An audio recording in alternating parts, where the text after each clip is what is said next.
नमस्कार फ्रेंड्स, आप सभी का नेशनल थम अकेडमी में हार्दिक स्वागत है। आज हम एसएससी जीडी 2025 के लिए प्रैक्टिस सेट जिसमें कि जीएस और हिंदी के पोर्शन को देखने वाले हैं। तो आइए देखते हैं। पहले जो 20 क्वेश्चन है वो आपके जीएस के हैं, फिर उसके बाद में जो 20 क्वेश्चन होंगे वो आपके हिंदी के होंगे। ठीक है, तो पहला क्वेश्चन जीएस में है, भारतीय संविधान की निम्नलिखित में से किस अनुसूची में समवर्ती सूची दी गई है। ठीक है, आपके ऑप्शन है ऑप्शन ए 7वीं, ऑप्शन बी है 5वीं, ऑप्शन सी है 8वीं, ऑप्शन डी है 6वीं। तो इसका जो राइट जवाब होगा वो होगा ऑप्शन ए। मतलब जो 7वीं आपकी अनुसूची है उसमें समवर्ती सूची दी गई है। क्या दी गई है? समवर्ती सूची। ये समवर्ती सूची दी गई है जो कि भारतीय संविधान में ऑस्ट्रेलिया के संविधान से ली गई है। या कह सकते हो कि जो ऑस्ट्रेलिया है उसके संविधान से प्रेरित है। ठीक है ना, ऐसे कह सकते हो। फिर ऑप्शन बी था 5वीं। देखो 5वीं और 6वीं अनुसूची में बहुत ज्यादा कंफ्यूजन होता है। तो 5वीं अनुसूची और 6वीं अनुसूची, सबसे पहले बात तो यह है कि ये दोनों अनुसूचियां जो है वो जनजाति से संबंधित हैं। कहाँ से? जो भारत में जनजाति पाई जाती है ना, वहां से संबंधित है।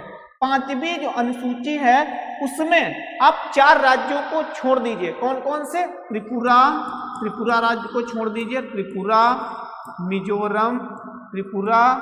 मिजोरम, मेघालय, और कौन सा है आपका? मेघालय और असम। इन राज्यों को छोड़ के भारत में और किसी भी राज्य में अगर जनजाति पाई जाती है तो उससे संबंधित जो अनुसूची है वो 5 है। वहीं जो अनुसूची 6 है उसमें सिर्फ इन्हीं जनजातियों के बारे में, प्रशासन के बारे में बताया गया है। ये 4 राज्य हैं आपके। कौन कौन से? त्रिपुरा, मिजोरम, मेघालय और असम। ठीक है, अब 8वीं अनुसूची के बारे में बात कर लेते हैं। 8वीं अनुसूची जो है, जो भारतीय संविधान में भाषाएं हैं, क्या है? भाषाएं जो हैं, तो उनके बारे में जो दिया गया है वो 8वीं अनुसूची में। वही अगर भाग पूछे कि भारतीय संविधान के किस भाग में भाषा का वर्णन है, तो आप भाग बताओगे 17। भाग क्या बताओगे? 17। लेकिन अगर वही अनुसूची पूछे तो अनुसूची क्या बताओगे? 8 बताओगे। ठीक है, वहीं अगर पूछा जाए कि वर्तमान में भारतीय संविधान में अनुसूची है कितनी, तो 12 अनुसूची हैं। वर्तमान में 12 है, लेकिन पहले कितनी थी? 8 थी। 8 से कितनी हो गई? 12 हो गई। मतलब 4 जो है वो बढ़ा दी गई है। ठीक है ना। अगर पूछे वर्तमान में भारतीय संविधान में भाग कितने हैं भाई, भाग तो क्या बताओगे? 25। लेकिन पहले कितने थे? पहले 22 ही भाग थे, लेकिन अब बढ़ा दिए गए कितने? 3। वही अगर पूछे कि मूल जो आपके अधिकार होते हैं, मूल अधिकार अब वर्तमान में कितने हैं, तो 6 बताओगे। लेकिन अगर पहले पूछे कि पहले कितने थे जो संविधान बनाया गया था, तो 7 थे, 1 कम हो गया है। वही अगर पूछे मूल कर्तव्य, क्या पूछे भैया? मूल कर्तव्य पूछे, पहले कितने थे, तो पहले आपके ज्यादा थे, पहले आपके क्या थे? कम थे, 10 थे। लेकिन 1 जो है, ये पहले के हैं, 1 जो है बढ़ा दिया गया, तो अब वर्तमान में क्या कितने हो गए? 11 आपके हो गए हैं। ठीक है, चलिए क्वेश्चन नंबर 2 की ओर बढ़ते हैं। 2 में कह रहा है, केंद्रीय मंत्री ने सितंबर 2022 में सर्वाइकल कैंसर की रोकथाम के लिए भारत के पहले स्वदेशी रूप से विकसित टीके, जिसका नाम है CERVAVAC यानी की घोषणा की है। आपके ऑप्शन आपके सामने रहे जरा। ऑप्शन ए में श्री राजनाथ सिंह, ऑप्शन बी में doctor Jitendra Singh, option C है Shri Mansukh L Mandaviya, option D है डॉक्टर भारती प्रवीण प्रभात। तो इसका राइट जवाब हो जाएगा option B, doctor Jitendra Singh इसका राइट जवाब होगा। ऐसे क्वेश्चन अगर आपको डायरेक्टली नहीं पता है तो आपको घबराने की बात नहीं है। सबसे पहले आप ये चेक करें कि भाई बात किस चीज की हो रही है। बात हो रही है यहाँ पे सर्वाइकल कैंसर की, और इसके लिए जो टीका बनाया गया है इसका ये नाम रहा है। तो बताओ ये किस क्षेत्र की बात है? भाई स्वास्थ्य क्षेत्र की बात है कि नहीं है? बताइए। स्वास्थ्य क्षेत्र की बात है। और स्वास्थ्य क्षेत्र जो है वो किस मिनिस्ट्री, किस मंत्रालय के तहत आएगा? भाई स्वास्थ्य मंत्रालय के तहत आएगा। किसके तहत आएगा? स्वास्थ्य मंत्रालय के तहत आएगा। तो अब आप इनमें से ये बता सकते हो कि स्वास्थ्य मंत्री इनमें से कौन है, कौन हो सकते हैं? राजनाथ सिंह भाई रक्षा मंत्री हैं, स्वास्थ्य मंत्री नहीं है। फिर डॉक्टर जितेंद्र सिंह, यही आपका क्या था? राइट जवाब था। यही आपके उस समय जो है स्वास्थ्य मंत्री थे। ठीक है ना?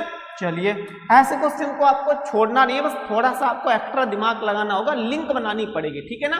क्वेश्चन नंबर 3 देखिए, कह रहा हॉर्नबिल पर्व, हॉर्नबिल पर्व निम्नलिखित में से किस राज्य में मनाया जाता है? ऑप्शन ए है नागालैंड, ऑप्शन बी है मणिपुर, ऑप्शन सी है Madhya Pradesh and option D है असम। तो इसका राइट जवाब क्या होगा? इसका राइट जवाब हो जाएगा ऑप्शन ए, नागालैंड में हॉर्नबिल त्योहार मनाया जाता है।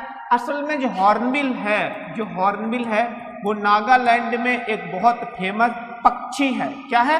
पक्षी है। तो इसी को लेके ये लोग त्योहार मनाते हैं। ठीक है ना? वहीं आप मणिपुर का एक ध्यान रखोगे, सिरोई लिली बहुत फेमस है, सिरोई लिली मणिपुर का। ठीक है ना? ये असल में फूल होता है, इसको लेके जो है यहाँ के निवासी जनजातियां होती है वो फेस्टिवल्स मनाती हैं। ठीक है?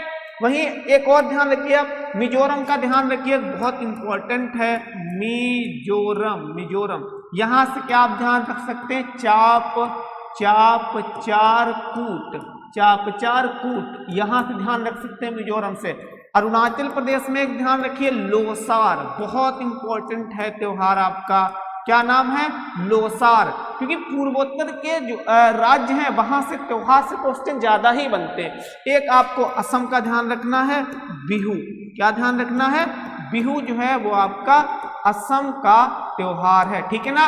वहीं तेलंगाना से आप ध्यान रख सकते हैं, तेलंगाना भाई इंपॉर्टेंट है। तेलंगाना में जैसे बोनालू फेस्टिवल मनाया जाता है, बोनालू मनाया जाता है, बथुकम्मा मनाया जाता है। कहाँ पे? तेलंगाना में बथुकम्मा। क्या मनाया जाता है? बथुकम्मा। भाई इंपॉर्टेंट है ये चीजें, इन्हें ध्यान करके चलेंगे तभी ध्यान रह सकती है। ठीक है ना? वहीं 2-3 और ध्यान रखिए, ओणम, एक ओणम बहुत ज्यादा पूछा जाता है आपका, ओणम पूछा जाता है। तो ये कहाँ मनाया जाता है? केरल में। कहाँ मनाया जाता है? केरल में। और इसमें किस चीज की पूजा की जाती है? तो जैसे दूध है आपका, चावल है, तो इसकी जो है पूजा की जाती है। कहाँ पे? केरल में। ठीक है ना? फिर आपका कौन सा होगा? फिर आपका एक तमिलनाडु का है, तमिलनाडु का क्या उसका नाम है? पोंगल नाम है। क्या नाम है? पोंगल जो है इसका नाम है। ठीक है ना? ये त्योहार तमिलनाडु में लगभग में 75 दिनों तक चलता है। ओके, चलिए आइए क्वेश्चन नंबर 4 देखते हैं। कह रहा केंद्र में तेजी से बदलती राजनीतिक स्थिति के कारण 1990 में भारत की पंचवर्षीय योजना शुरू नहीं हो सकी। कह रहा कौन सी पंचवर्षीय योजना थी जो शुरू नहीं हो सकी? 8वीं, 6वीं, 7वीं या 9वीं? तो इसका करेक्ट जवाब हो जाएगा 8वीं पंचवर्षीय योजना शुरू नहीं हो पाई थी। पंचवर्षीय योजनाओं के बारे में थोड़ा सा और जान लेते हैं। पंचवर्षीय योजनाओं को बनाने के लिए, उनका इम्प्लीमेंटेशन करने के लिए, उस पे ऑब्जर्वेशन करने के लिए सबसे पहले तो योजना आयोग का गठन किया गया। किसका? योजना आयोग का गठन किया गया। कब? 1950 में। फिर ठीक इसके एक साल बाद में पहली योजना शुरू की गई 1951 से 1956। क्योंकि पंचवर्षीय योजना का मतलब है एक योजना लॉन्च की जाती तो 5 वर्ष तक वो चलती थी। ठीक है ना? तो भाई क्या मैंने 5 जोड़ोगे तो 56 तक पहली, जो कि किस मॉडल पे आधारित थी? तो हेरोड डोमर मॉडल पर आपकी आधारित थी। ठीक है ना? फिर दूसरी पंचवर्षीय योजना, अब बताने की जरूरत है नहीं भाई, 56 में आप 5 जोड़ देंगे, मतलब 1956 में 5 जोड़ेंगे तो 1961 तक चलती है दूसरी पंचवर्षीय योजना। ठीक है ना? और ये किस पे आधारित थी? तो महालनोबिस। किस पे? महालनोबिस। इस मॉडल पे जो है आधारित थी। ठीक है ना? फिर तीसरी पंचवर्षीय योजना भी ध्यान रखिए। तीसरी पंचवर्षीय योजना भाई 1961 से 1966 तक चलेगी। और ये किस पे आधारित थी? तो ये गाडगिल एक समिति थी, या गाडगिल मॉडल कह सकते हो, उस पे ये योजना आधारित थी। ठीक है, वही पूछा जाता है कि बताओ भाई योजना अवकाश किस वर्ष तक रहा था, किस वर्ष से किस वर्ष तक रहा था। तो अब योजना अवकाश आ जाएगा 1966 से 1969 तक का जो समय है वो क्या कहलाता है आपका, वो कहलाता है योजना अवकाश, क्योंकि इस समय कोई भी योजना लॉन्च नहीं की जा सकी थी। ठीक है, वही और थोड़ा सा ध्यान रखिए, कुल मिला के भारत में 12 योजनाएं, पंचवर्षीय योजनाएं हुई हैं, जो कि 2012 से और 2017 तक, मतलब ये लास्ट पंचवर्षीय योजना आपकी थी। कौन सी? 12वीं पंचवर्षीय योजना। ठीक है ना, चलिए आगे बढ़ते हैं। फ्रेंड, वीडियो पसंद आ रहा है तो प्लीज लाइक करें और अपने दोस्तों तक शेयर तो अवश्य ही करें। क्वेश्चन नंबर 5 है, भारतीय जनगणना के संदर्भ में साक्षरता प्रतिशत की परिभाषा क्या है। उसने परिभाषा पूछी है कि साक्षरता जो दर हम जनगणना में पढ़ते हैं, कह रहा उसकी क्या परिभाषा है। कह रहा कॉलेज डिग्री धारकों का प्रतिशत उन लोगों का प्रतिशत जो अंग्रेजी पढ़ और लिख सकते हैं, उन लोगों का प्रतिशत जो बुनियादी अंकगणितीय गणनाएं कर सकते हैं, ऑप्शन डी है। 7 वर्ष और उससे अधिक आयु के लोगों का प्रतिशत जो किसी भाषा को पढ़ और लिख सकते हैं। तो इसका राइट जवाब हो जाएगा ऑप्शन डी। ऐसे लोग जिनकी उम्र कम से कम कितनी होनी चाहिए, 7 वर्ष से अधिक होनी चाहिए, जो लिखना और पढ़ना जानते हैं, तो उनको बोलते हैं साक्षर। ठीक है ना, क्या बोलते हैं? साक्षर बोलते हैं। तो यही इसकी परिभाषा है। वही एक बहुत ज्यादा और पूछा जाता है कि भाई कहता है कि भाई लिंगानुपात की परिभाषा क्या होगी, इसकी लिंगानुपात की। तो बस कुछ नहीं है, लिंगानुपात का मतलब होता है 1000 पुरुषों पर महिलाओं की संख्या, किनकी संख्या? तो जितनी महिलाएं होंगी वही लिंगानुपात कहलाता है। 2011 की जनगणना के अनुसार भारत में कितना लिंगानुपात है? तो 943 आपका लिंगानुपात है। सबसे अधिक पूछे तो सबसे अधिक आपका कहाँ का हो जाएगा? केरल का। कहाँ का हो जाएगा? केरल का। सबसे कम पूछे तो आपका हरियाणा का होगा। ठीक है ना, तो ये कुछ फैक्ट्स हैं इंपॉर्टेंट आपके हो सकते हैं, तो इन्हें जो है ध्यान में जरूर ही रखें। चलिए क्वेश्चन नंबर 6 देखते हैं। कह रहा है निम्नलिखित में से कौन सा युग्म व्यक्ति और उनसे संबंधित संगीत वाद्य यंत्र के संदर्भ में सही ढंग से मेल खाता है, मतलब सही राइट मैच कौन सा करता है। कह रहा है, थोड़ा ऊपर हम बढ़ा लेते ताकि हमें प्रॉपरली दिख जाए। कह रहा है ऑप्शन ए दे रखा है तोताराम शर्मा, क्या ये पखावज से संबंधित है, पखावज वादक है। फिर ऑप्शन बी दे रहा है जाकिर हुसैन, बांसुरी वादक है। तो भैया ये तो आप काट दीजिए, क्योंकि जाकिर हुसैन भारत के फेमस तबला वादक है, ना कि बांसुरी वादक। ऑप्शन ए आपका ये वाला बिल्कुल सही मैच खाता है, तो इसमें होना चाहिए आपका ऑप्शन जो डी है, ये राइट जवाब होना चाहिए। ठीक है ना, क्या होना चाहिए? राइट जवाब होना चाहिए। ठीक है ना, वहीं आप और ध्यान रख सकते हैं, जैसे जाकिर हुसैन जो है ये क्या है आपके तबला वादक हैं और रियल में बहुत ही भारत के फेमस पर्सनालिटी हैं। इनकी जो है 15 दिसंबर 2024 को डेथ भी हो गई है, तो आपसे डेट भी पूछी जा सकती है। ठीक है ना, इस समय इस दिन पे क्या हो गई? इनकी डेथ हो गई, मृत्यु हो गई।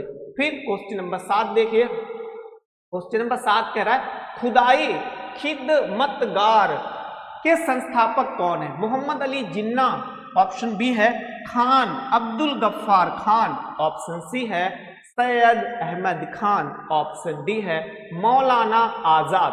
ठीक है, तो इसका राइट जवाब होना चाहिए ऑप्शन बी खान अब्दुल गफ्फार खान जो है वो खुदाई खिदमतगार के संस्थापक हैं। और एक नाम ध्यान रखोगे, लाल कुर्ती, जो लाल कुर्ती आंदोलन था तो वो भी आपके खान अब्दुल गफ्फार खान ने ही चलाया था। ठीक है, वही और थोड़ा सा ध्यान रखिए इसमें, सैयद अहमद खान के बारे में ध्यान रखोगे, आपने नाम सुना होगा साइंटिफिक, क्या नाम सुना है?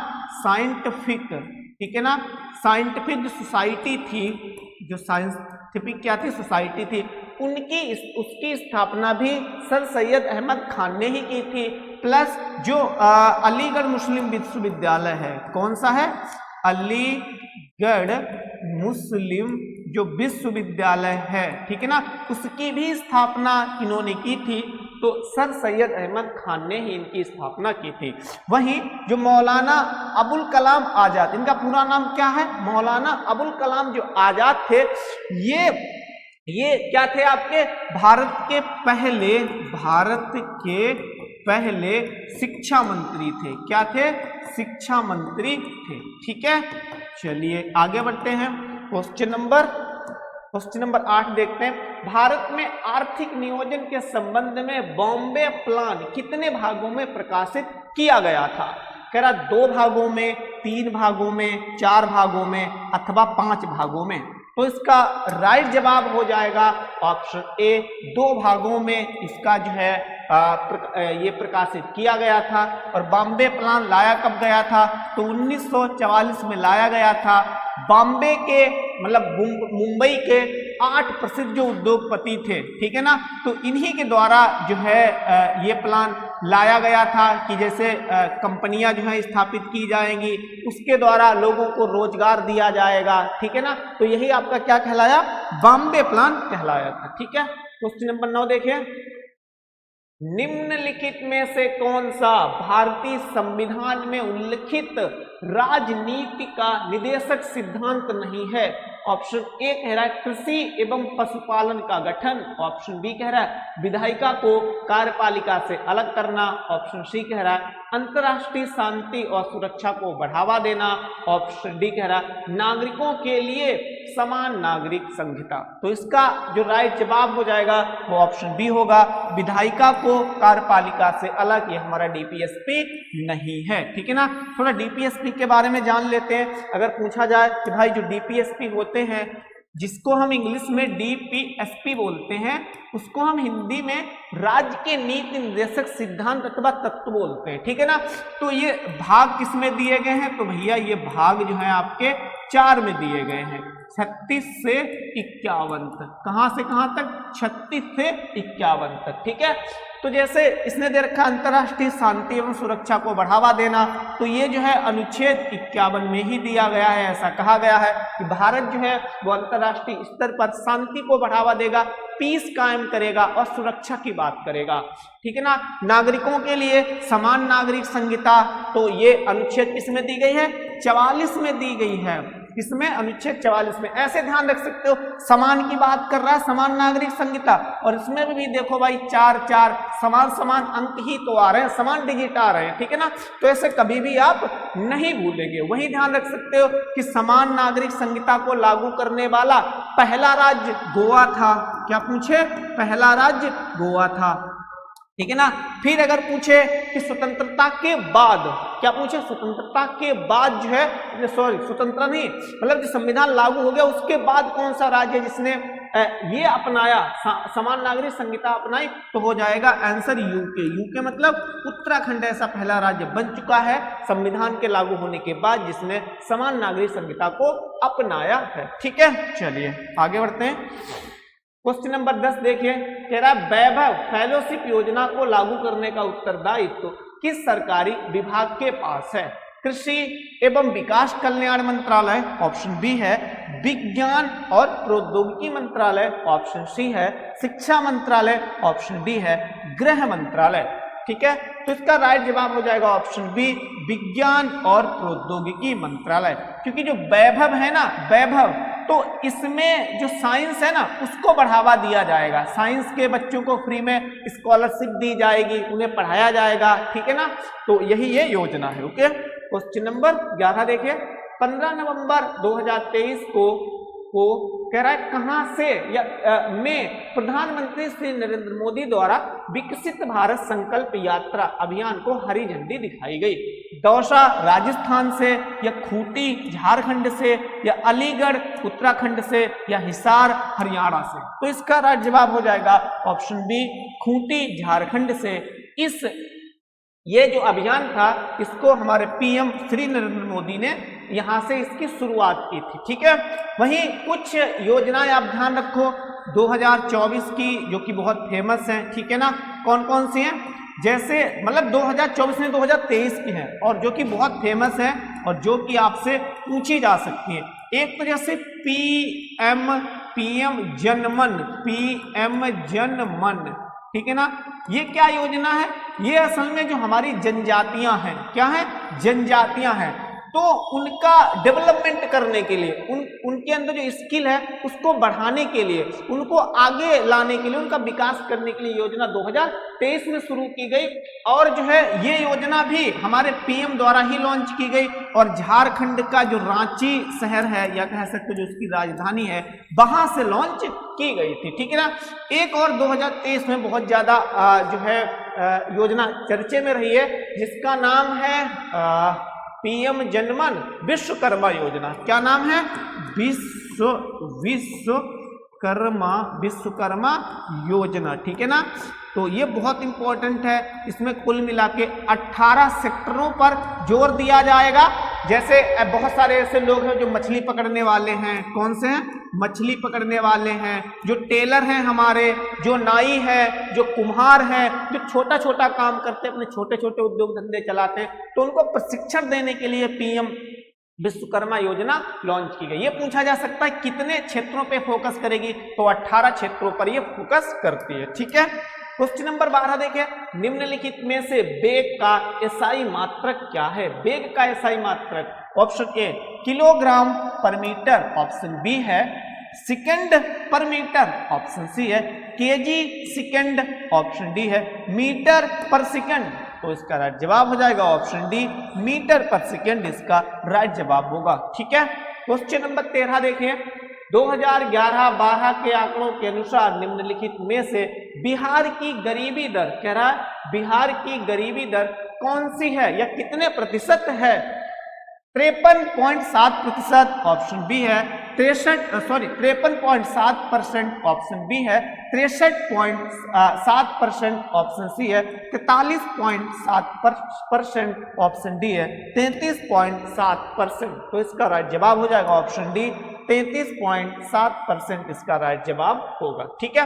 क्योंकि 2011 की जनगणना हुई थी, उसमें सबसे जो गरीब स्टेट था वो आपका बिहार ही था, और उसमें जो है क्या पूछा, गरीबी दर कितनी थी? तो भाई 33.7% की थी। जनसंख्या भी मैं कह रहा हूं जनसंख्या घनत्व भी सबसे ज्यादा इसी का था, ठीक है ना, किसका? बिहार का ही था 2011 की जनगणना के अनुसार। क्वेश्चन 14 है, कह रहा है किस नृत्य शैली को एकहार्य के रूप में वर्गीकृत किया गया है? शास्त्रीय, कथक, भरतनाट्यम या ओडिसी? तो इसका राइट जवाब हो जाएगा ऑप्शन सी, भरतनाट्यम, जो कि कहाँ का है भैया? तमिलनाडु का है। कहाँ का है? तमिलनाडु का है। वहीं सतारिया या शास्त्रीय, तो ये कहाँ का है? ये आपका है असम का। कहाँ का है? असम का है, ठीक है। कथक उत्तर भारत बोल सकते हैं या यूपी लिखिए, क्या आप लिखिए यूपी लिखिए, क्योंकि यूपी अगर आपको ध्यान रहेगा तो पता है यूपी भैया हमारे उत्तर भारत में पड़ती है, तो साथ में आपको उत्तर भारत भी ध्यान रहेगा। लेकिन अगर सिर्फ इतना ही ध्यान है उत्तर भारत, तो उत्तर भारत में तो बहुत सारे राज्य पड़ते हैं, पता नहीं किसका होगा, तो आप यूपी ध्यान रखिए, ठीक है ना। वहीं बिरजू महाराज ध्यान रख लीजिए, बिरजू महाराज जो है वो इसी से संबंधित हैं, कथक से, ठीक है ना। कौन? बिरजू महाराज, इंपॉर्टेंट नाम है आपका। उड़ीसी नाम से ही लग रहा होगा भैया, उड़ीसी मणिपुरी है, तो जो नाम है इनका वो नाम इनके राज्य पर ही पड़ा। उड़ीसी उड़ीसा का है, मणिपुरी कहाँ का है? मणिपुर का है, ठीक है। और एक दो ध्यान रख सकते हैं, इसे कथकली कहाँ का है? कथकली, तो ये कहाँ का है? ये केरल का है। कहाँ का है? केरल का है आपका कथकली। एक कुचिपुड़ी ध्यान रखिए, कुचिपुड़ी ध्यान रखिए, तो ये कहाँ का है? ये आपका आंध्र प्रदेश का है, ठीक है ना। कहाँ का है? आंध्र प्रदेश का। ओके, चलिए आगे बढ़ते हैं। क्वेश्चन नंबर 15, कौन सा मौर्य शासक चंद्रगुप्त, कौन सा मौर्य शासक चंद्रगुप्त मौर्य का पोता था? पोता पूछा है भाई। बृहद्रथ, अशोक, पुष्यमित्र शुंग या बिंदुसार? तो इसका राइट जवाब क्या हो जाएगा? इसका राइट जवाब हो जाएगा ऑप्शन बी, अशोक जो था वो चंद्रगुप्त मौर्य का पोता था। असल में चंद्रगुप्त मौर्य था उसके बेटे का नाम था बिंदुसार। क्या नाम था भैया? बिंदुसार। उसके बेटे का नाम था। फिर जो इसका बेटा होगा वही तो भैया पोता होगा, तो अब इसके बेटे का नाम क्या है, अशोक है, ठीक है ना। तो इसका कौन क्या हुआ, ये पोता हुआ। भैया बिंदुसार और बिंबिसार में कंफ्यूज बिल्कुल नहीं होना है। एक बिंबिसार भी हमारे इतिहास में आता है, जो आपका मगध साम्राज्य था, मगध साम्राज्य, या इसी को बोल सकते हो आप हर्यक वंश। ये हर्यक वंश से संबंधित था, हर्यक वंश, ठीक है ना। किससे संबंधित था, इसने हर्यक वंश की स्थापना की थी बिंबिसार। लेकिन बिंदुसार में कंफ्यूजन नहीं होना है, बिंदुसार पूछे तो वो मौर्य वंश से संबंध रखता था, ठीक है। चलिए और ध्यान रखिए, अशोक का नाम जैसे ही आता है तो आपको 2 मिनट कम से कम ध्यान होना चाहिए। 261 ईसा पूर्व में इसने कलिंग युद्ध लड़ा। क्या लड़ा, कलिंग युद्ध लड़ा, ठीक है ना। उसके बाद से ये क्या हो जाता है, अहिंसावादी हो जाता है, अच्छे काम करने लगता है, धर्म की बात करने लगता है, लोगों को मारने में विश्वास नहीं रखता है, ठीक है ना। फिर आपको ध्यान रखना है 269 ईसा पूर्व, इसमें इसका क्या हुआ था, राज्याभिषेक हुआ था। क्या हुआ था, राज्याभिषेक हुआ था। जैसे ही अशोक नाम लेते हैं तो आपके दिमाग में अभिलेख, शिलालेख, इनका नाम जरूर आता होगा। और जो 13वां शिलालेख है, कौन सा 13वां शिलालेख है, इसमें कलिंग के बारे में बताया गया है। जो कलिंग का युद्ध था उसमें जो है 13वें शिलालेख में बताया गया है, ठीक है। चलिए आगे क्वेश्चन नंबर, हाँ थोड़ा सा यहाँ पर और देख सकते हो, जो बृहद्रथ है वो कहा जाता है मौर्य वंश का अंतिम राजा था। कौन, बृहद्रथ जो है वो मौर्य वंश का क्या था, आपका अंतिम राजा था। भाई हमारे एग्जाम में अंतिम राजा या जो वंश है उसके संस्थापक कौन है, तो वो भी बनते हैं क्वेश्चन ऐसे, तो इसको भी ध्यान रखना है, ठीक है ना। वहीं आप पुष्यमित्र शुंग ध्यान रख सकते हो, जो समुद्रगुप्त था इसी वंश से संबंधित, सॉरी गुप्त वंश से संबंधित। तो जो समुद्रगुप्त था, समुद्रगुप्त, ठीक है ना, इसने 2 अश्वमेध यज्ञ करवाए थे, और किससे, इसी से पुष्यमित्र शुंग से करवाए थे, ठीक है ना। चलिए अब आगे बढ़ते हैं भाई। कत्थक, कत्थक शब्द का क्या अर्थ है, अब देख रहे हो, मतलब यहां से क्वेश्चन आता ही आता है। कह रहा साहित्य से प्रेम, ऑप्शन बी, कथावाचक, ऑप्शन सी, कथा अनुवादक, ऑप्शन डी है प्रेम और संगीत। तो इसका राइट जवाब हो जाएगा ऑप्शन बी, कथावाचक, ठीक है, जो कि एक शास्त्रीय क्या है आपका, कथक ने कथक लिखा है, इसने कथक नहीं कथक, ठीक है ना। क्वेश्चन 17, गीता महलिक, कह रहा है गीता महलिक किस नृत्य शैली के लिए प्रसिद्ध है। कुचिपुड़ी आंध्र प्रदेश का अभी बताया था, ओडिसी, कथक या भरतनाट्यम। तो इसका राइट जवाब हो जाएगा ऑप्शन डी, भरतनाट्यम, जो कि तमिलनाडु का है, उससे जो संबंधित है वो गीता महलिक है। जो 2025 में जो जीडी का एग्जाम देने जा रहे हैं तो उन्हें मैं थोड़ा सा हिंट दे रहा हूं, ठीक है ना। ये मतलब 2024 में जो भी ऐसे व्यक्तित्व हैं, ऐसे व्यक्ति हैं जो कि डांस से संबंध रखते थे या किसी वो वादन से संबंध रखते थे, वो जो न्यूज में रहे तो उनके बारे में जरूर पढ़ के जाना, एक क्वेश्चन वहां से आ सकता है आपका, ठीक है ना। क्वेश्चन नंबर 18 है, मेरा बास्केटबॉल में 2 टीमें होती हैं और जिसमें प्रत्येक टीम में कितने खिलाड़ी होते हैं, 5, 11, 9, 7। तो राइट जवाब हो जाएगा ऑप्शन ए, इसमें कितने खिलाड़ी होते हैं, 5 होते हैं। वहीं हॉकी में 11 होते हैं आपके, हॉकी में, और आपके क्रिकेट में 11 होते हैं। तो इनमें कितने होते हैं आपके, 11 खिलाड़ी जो है होते हैं, ठीक है ना। चलिए और क्वेश्चन नंबर 19, 1951 में प्रथम एशियाई खेल कहां आयोजित किए गए थे। नई दिल्ली में, ऑप्शन बी है, जापान में, ऑप्शन सी है जापान, बैंकॉक में, ऑप्शन डी है थाईलैंड में। तो इसका राइट जवाब हो जाएगा ऑप्शन ए। जो एशियाई खेलों की शुरुआत हुई थी तो भारत के वो नई दिल्ली में ही हुई थी। कहाँ हुई थी, भारत के नई दिल्ली में ही हुई थी। और कब हुई थी, तो ऊपर दे भी रहा है भैया, 1951 में। कहाँ हुई थी, 1951 में। और इसमें जो है जापान, इसमें जो जापान था वो आपका पहले नंबर पे रहा था और भारत जो था वो आपका दूसरे नंबर पे रहा था। भारत जो था वो किस नंबर पे रहा था, दूसरे नंबर पे रहा था। यहां से अगर करंट अफेयर से रिलेट करोगे तो आप ये रिलेट कर सकते हो, जो हाल ही में 2022 में चीन के होंगजू में चीन के होंगजू में एशियाई खेल हुए हैं, उसमें नंबर 1 पे आपका चीन ही रहा है और नंबर 4 पे भारत रहा। ये किसकी रैंकिंग है? आपसे रैंकिंग एग्जाम में पूछी जा सकती है, तो भारत की रैंकिंग है, ठीक है ना। अब भाई 4 साल पे होते हैं, 4 वर्ष के अंतराल में 2026 वाला आपसे आगामी खेल पूछा जा सकता है कि एशियाई खेल कहाँ होगा, तो कहाँ होगा भैया? तो ये होगा जापान में। कहाँ होगा? जापान में होगा, ठीक है ना। तो ये वाला फैक्ट्स आपके लिए इंपॉर्टेंट है, हालांकि ये भी इंपॉर्टेंट है, ये भी आपसे पूछा जा सकता है, ठीक है ना।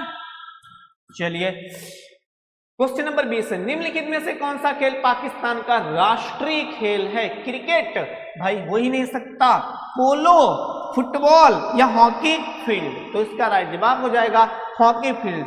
जो हॉकी फील्ड वाली है ये पाकिस्तान का भी राष्ट्रीय खेल है और प्लस भारत का भी राष्ट्रीय खेल है, तो दोनों का राष्ट्रीय खेल है क्या?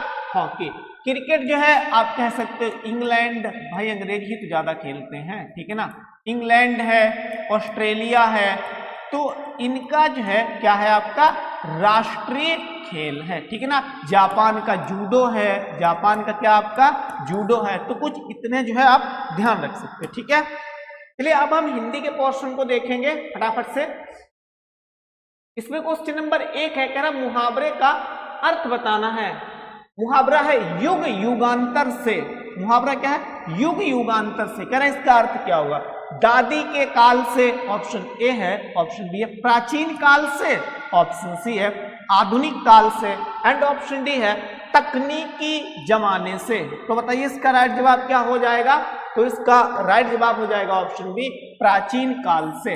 भैया कभी कभी हम पढ़ते भी हैं, लोगों से सुनते भी हैं, लोग कहते हैं कि ये चीज कितनी पुरानी, तो लोग कहते हैं भैया युगों युगों से यही चीज चली आ रही। तो युगों युगों का मतलब क्या होता है? बहुत पुरानी है, प्राचीन काल से संबंध रखती है। तो इसका राइट जवाब क्या हो जाएगा? ऑप्शन बी प्राचीन काल से, ठीक है। क्वेश्चन नंबर 2 ये भी मुहावरा है, कह रहा है इसका अर्थ क्या होगा? मुहावरा है आसमान से गिरा खजूर में अटका, ठीक है।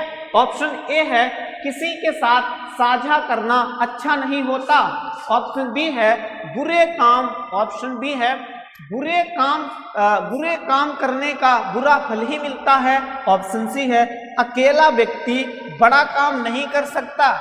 तो इस मुहावरे का सही अर्थ क्या होगा? कह रहा भाई पहले तो आसमान में थे, वहां से गिरे, फिर एक खजूर का पेड़ था उसमें अटक गए, तो मतलब एक मुसीबत से आप छूटे और दूसरे मुसीबत आपके गले पड़ गई, तो इसका यही मतलब होगा। तो इसमें कहीं मुसीबत या विपत्ति या दिक्कत की बात आई है? आई ही नहीं। ऑप्शन क्या हो जाएगा?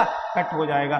बुरे काम का बुरा फल ही मिलता है, भाई फल की बात कहीं कोई कर रहा है? नहीं, हमारा मुहावरा फल की बात कोई नहीं कर रहा है। अकेला व्यक्ति बड़ा काम नहीं कर सकता, ऐसी बात कर रहा है मुहावरा? नहीं। तो ऑप्शन बी हमारा राइट जवाब हो जाएगा।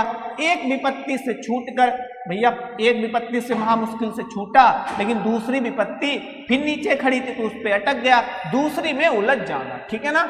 चलिए क्वेश्चन नंबर 3, दिए गए शब्द का पर्यायवाची ज्ञात कीजिए। सेना का कह रहा है कि पर्यायवाची क्या होगा? मंद, ऑप्शन ए है मंद, ऑप्शन बी है सिंधु, ऑप्शन बी है सिंधु, ऑप्शन सी है दल, ऑप्शन डी है ललित। तो इसका राइट जवाब हो जाएगा ऑप्शन सी दल सेना का पर्यायवाची होता है। सिंधु वैसे तो नदी है, लेकिन सिंधु जो है समुद्र को भी हम सिंधु ही बोलते हैं, ठीक है ना। इसको समुद्र को भी हम क्या बोलते हैं? सिंधु ही बोलते हैं, ओके। चलिए क्वेश्चन नंबर 4, निम्नलिखित प्रश्न में 4 विकल्पों, वहां पे विकल्प होना चाहिए, ठीक है ना। यहाँ पे क्या होना चाहिए? आपका विकल्प होना चाहिए। उस विकल्प का चयन करें जो कोष्ठक में दिए गए शब्द के तत्सम रूप आपको कुल मिला के बताना है, ठीक है। उसके मन में ना जाने कितनी वेदना थी कि वह जोर जोर से उश्वास, कह रहा उश्वास का आपका तत्सम क्या होगा? इयत या उच्छ्वास या ऊपर या उत्तिष्ठ। तो इसका राइट जवाब हो जाएगा ऑप्शन बी उच्छ्वास। उच्छ्वास का मतलब क्या होता है? मतलब जोर जोर से ऊपर को सांस लेना, ठीक है ना। और जब किसी को इसमें दे भी रखा है, उसके मन में ना जाने कितनी वेदना थी। वेदना का मतलब परेशानी, दुख, कष्ट। जब व्यक्ति को कोई चीजें होती है तो वह सांस ही तो लेता है बार बार, ठीक है ना, ऊपर के लिए। फिर क्वेश्चन नंबर 5 है, निम्नलिखित प्रश्न में 4 विकल्प दिए गए हैं और किसका हमें चुनाव करना है? सही पुल्लिंग रूप वाला विकल्प का चुनाव करना है, ठीक है ना। कह रहा आज लगता है पूरे घर की सफाई हुई है, क्योंकि आईना भी साफ नजर आ रहा है, सॉरी क्योंकि डैश है भी साफ नजर आ रहा है। तो इसमें से वहां पे क्या भरा जाएगा? जो कि कह रहा है वो पुल्लिंग होना चाहिए। तो आपने देखा होगा भाई किताबें, है ना, किताब पढ़ ली, है ना, तो किताबें जो है क्या आपकी पुल्लिंग होंगी, है ना। किताबें क्या होनी चाहिए? स्त्रीलिंग। दीवारें स्त्रीलिंग और घड़ी स्त्रीलिंग। तो आपका ऑप्शन ए जो क्या है आईना, वो क्या है आपका पुल्लिंग है और यही शब्द यहाँ पे भरा जाएगा, ठीक है। चलिए क्वेश्चन नंबर 6 देखिए। इसमें क्या कह रहा है? कह रहा है जो गलत भाग है, जो गलत वाला पोर्शन है, उसको हमें फाइंड आउट करना है। आपका बात यह है हर माता पिता चाहते हैं कि उनका बच्चा एक आदर्श छात्र बना। यहाँ पे थोड़ा सा गौर करना, बना जो दूसरों से नहीं, यहाँ पे सॉरी, यहाँ पे असल में के होना चाहिए था, दूसरों के लिए प्रेरणा स्रोत बन सके।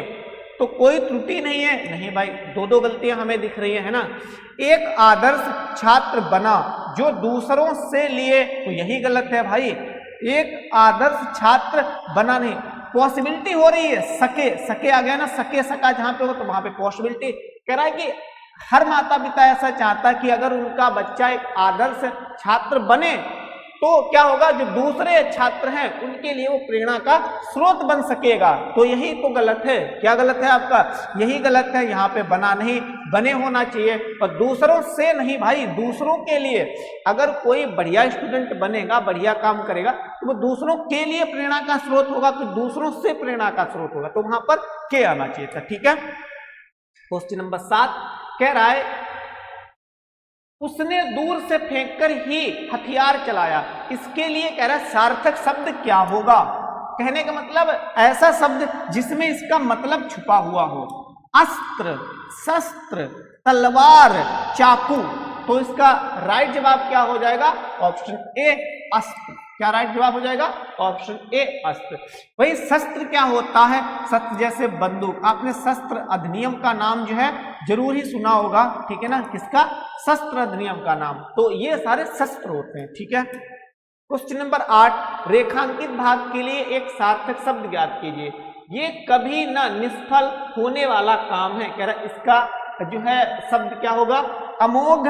ऑप्शन बी सटीक, ऑप्शन सी निश्चित, ऑप्शन डी विफल। तो इसका राइट जवाब हो जाएगा ऑप्शन ए, इसको बोलते हैं अमोघ। क्वेश्चन नंबर 9 विलोम शब्द बताना है आपको जलमार्ग का। कुमार्ग, सुमार्ग, विमान या फिर थलमार्ग। तो जलमार्ग का उल्टा ठीक क्या होगा आपका? थलमार्ग, या थल नहीं आए स्थल मार्ग आ जाए तब भी आपका इसका क्या होगा? विलोम ही होगा। वही कुमार्ग मतलब होता है गलत रास्ता, जो गलत रास्ता होता है उसको कुमार्ग बोलते हैं। सुमार्ग का मतलब होता है जो अच्छा रास्ता हो, सही रास्ता हो। तो ये जो है एक दूसरे के विलोम है और ये एक दूसरे के क्या है? आपके विलोम है, ठीक है। क्वेश्चन नंबर 10 क्या पर्यायवाची बताओ भाई। पतिहीन होते ही उसे घर से निकाल दिया गया। कह रहा पतिहीन का पर्यायवाची क्या होगा? खग। नहीं भाई है खग मृग, खगमिश तो पक्षी होता है, गलत हो गया। आजाद, ब्रह्मा, विधवा। तो इसका राइट जवाब क्या हो जाएगा? विधवा इसका राइट जवाब होगा, ठीक है। क्वेश्चन नंबर 11 कह रहा है 11 में हमें क्या बताना है? तद्भव बताना है। नेताजी ने अपनी सुरक्षा के लिए कई अंग रखा। कह रहा है इसका आप तद्भव बता दीजिए क्या होगा? अगम, अंगरक्षक, अगुआ, अहेर। तो इसका राइट जवाब हो जाएगा ऑप्शन बी अंगरक्षक जो है वो अंग रखा का क्या है? आपका तद्भव है और ये आपका तत्सम है, ठीक है। क्वेश्चन नंबर 12 इसमें क्या कह रहा है? इसमें हमें विलोम बताना है जो ब्रैकेट में दिया गया है। कह रहा जो कुछ वे जानते हैं उसे दूसरे तक पहुंचाने में वे स्वभाव से कृपण हैं। क्या है? कृपण हैं। अब इसका अगर आपको मतलब पता होगा तो विलोम बता सकते हो या फिर आपको रटा हुआ हो। कठोर, कह रहा क्या होगा? कठोर, उदार, कर्मठ या कंजूस, ठीक है ना। असल में कृपण मीन्स होता क्या है? कंजूस ही तो होता है। तो ये तो इसका मतलब हो गया, अर्थ हो गया, ना कि विलोम हो गया। तो ये तो क्या हो जाएगा आपका? कट जाएगा। अब कंजूस को तो आप खूब ही जानते हो कि अब कंजूस का इसमें से ऊपर जो 3 ऑप्शन इसमें बताइए भाई विलोम क्या होगा? तो इसका होगा उदार, क्या ऑप्शन होगा? उदार इसका राइट जवाब होगा। ठीक है, क्वेश्चन नंबर 13 कह रहा गलत वर्तनी बताइए इनमें से क्या? मानव बिल्कुल ऐसे लिखा जाता है, ये यहाँ पे बी होना चाहिए। क्या होना चाहिए यहाँ पे? बी। कल्याण, मनुष्य या धर्म? तो धर्म भी ऐसे लिखा जाता है, मानव भी ऐसे लिखा जाता है, मनुष्य भी ऐसे लिखा जाता है, कल्याण नहीं कल्याण होता है, यहाँ पे बनना चाहिए था ये वाला एडाम। ठीक है, चलिए क्वेश्चन नंबर 14, इसमें हमें भरना है, क्या भरना? भाववाचक संज्ञा वाला विकल्प है। सीमा ने रोहिणी से कहा कि डैश है के नाते तुम्हें उसकी मदद करनी चाहिए। यहाँ पे क्या होगा? गुस्सा, गुस्सा के नाते। भाई गुस्सा के नाते तो अगर आदमी हेल्प कर भी रहा होगा, उससे गुस्सा आ जाएगा तो हेल्प करेगा ही नहीं। तो क्या ये पॉसिबिलिटी है वहां पे भरने की? नहीं, बिल्कुल भरने की पॉसिबिलिटी नहीं है, क्योंकि ये उल्टा है। इंसानियत, बिल्कुल भाई, कहते हैं हम मानव हैं, हम अपनी इंसानियत के नाते हम उसकी हेल्प करेंगे। ठीक है ना, तो यहाँ पे क्या आना चाहिए भाई? इंसानियत यहाँ पे आना चाहिए। ओके, क्वेश्चन नंबर 15, रेखांकित शब्दों के लिए सही शब्दों वाले विकल्प का चयन करें। उसे परीक्षा में अनुत्तीर्ण होने की आशा है। क्या है? आशा है। तो इसका कह रहा है कि क्या, हाँ, गलत वाला पोर्शन कौन सा है? परिवर्तन की आवश्यकता नहीं है। नहीं भैया, पढ़ के ही लग रहा है कि परिवर्तन की आवश्यकता है। उसे परीक्षा में अनुत्तीर्ण होने की कोमलता है। कोमलता है? नहीं भाई, ये भी क्या हो गया? सही नहीं है बात। उसे परीक्षा में अनुत्तीर्ण होने की सफलता है। भाई एक तो कह रहा अनुत्तीर्ण और एक कह रहा सफलता है, तो ये कैसे बनेगा? ये भी आपका क्या हो जाएगा? गलत हो जाएगा।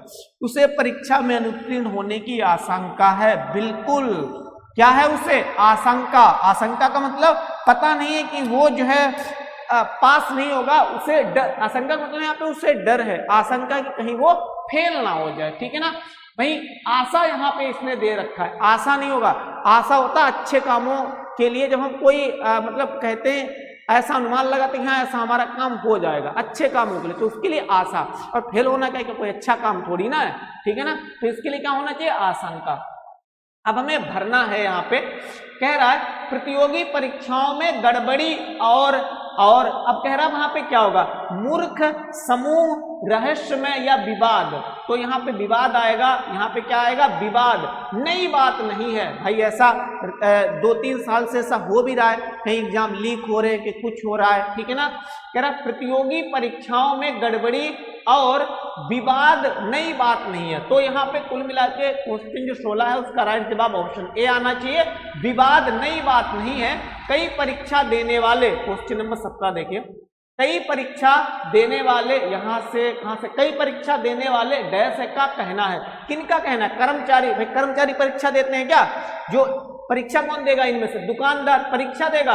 अभ्यर्थियों या थानेदार? तो परीक्षा कौन देता है? अभ्यर्थी। तो अभ्यर्थी यहाँ पे आएगा। कहने का मतलब क्वेश्चन नंबर जो 17 है उसका जो राइट जवाब हो जाएगा वो ऑप्शन सी, अभ्यर्थियों का कहना है कि। अब 18 नंबर देखिए, अभ्यर्थियों का कहना है कि डैश है कि सील टूटे हुए थे। किसके? प्रश्न पत्रों के सील टूटे हुए थे, बंदूक के सील टूटे हुए थे, कारतूस के सील टूटे हुए थे, या विचार के सील टूटे हुए थे। तो जान सकते हो भाई, विद्यार्थियों की बात हो रही है तो वहां पे पेपर की बात हो रही है, इसकी प्रश्न पत्रों के सील टूटे हुए थे। तो इसका जो राइट जवाब हो जाएगा क्वेश्चन 18 का वो ऑप्शन ए होगा, प्रश्न पत्रों के सील टूटे हुए थे। ठीक है, आगे देखिए, यहां तक हो गया ना? टूटे हुए थे। वे इनके विरोध में डैश है क्या कर रहे थे? प्रतिशोध कर रहे थे, उत्साह कर रहे थे। भाई पेपर लीक हो गया है, वहां पे इतनी दुख की बात है तो वो उत्साह करेंगे? गलत। प्रदर्शन कर रहे थे। आपने देखा भी होगा, सोशल मीडिया पे देखा होगा, न्यूज़पेपर में पढ़ते हैं कि जब जो है क्या होता है, पेपर लीक होता है तो स्टूडेंट जो है वो क्या करते हैं? प्रदर्शन करते हैं, धरना विरोध करते हैं। तो यहाँ पे क्या आना चाहिए आपका? प्रदर्शन। प्रदर्शन भी कर रहे हैं। अब लास्ट वाला देख लेते हैं, प्रदर्शन भी कर रहे हैं। यही कारण है कि परीक्षा धैर्य कर दी गई या रद्द कर दी गई या मिठास कर दी गई या खटास कर दी गई। तो इसका ऑप्शन आना चाहिए ऑप्शन बी, रद्द कर दी गई, ये इसका राइट जवाब होना चाहिए। फ्रेंड्स, वीडियो अगर पसंद आ रही है तो प्लीज हमारी वीडियो को लाइक करें, अपने दोस्तों तक शेयर करें। वीडियो देखने के लिए थैंक यू। हैव